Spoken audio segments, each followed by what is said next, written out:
அண்ணா பல்கலைக்கழக மாணவி பாலியல் வன்கொடுமை வழக்கில் காவல்துறையின் கைகள் எந்த அளவிற்கு கட்டப்பட்டுள்ளது என்பது மக்களுக்கு தெரியும் என அதிமுக முன்னாள் அமைச்சர் செல்லூர் ராஜு தெரிவித்துள்ளார். இதுகுறித்து மதுரையில் அவர் செய்தியாளர்களுக்கு அளித்த பேட்டியினை சூப்பர் பைட்ஸ் பகுதியில் பார்க்கலாம். புரட்சித் தமிழர் எடப்பாடியார் அந்த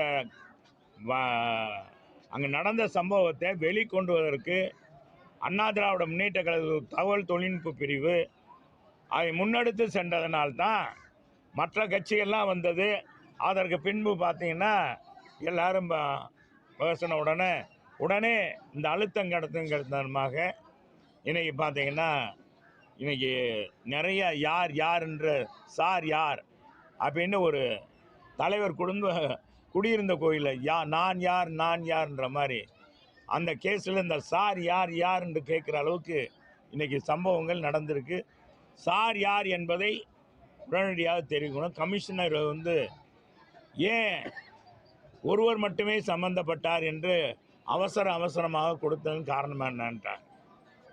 இந்த அரசாங்கத்துக்கு எவ்வளவு பெரிய இழுக்கு. இந்த அரசாங்கம் மக்களுடைய இன்றைக்கி பார்த்தீங்கன்னா மக்களுடைய நம்பிக்கையை இழந்து விட்டது. எங்கள் பொதுச் செயலாளர் புரட்சித் தமிழர் எடப்பாடியார் முதல்ல சிபிஐ விசாரணை நடத்தணுன்றார். அதே மாதிரி சிபிஐ விசாரணை நடத்தணும்னு சொல்லி தான் இன்றைக்கி மார்க்சிஸ்ட் கம்யூனிஸ்ட் கட்சியும் சொல்லுது.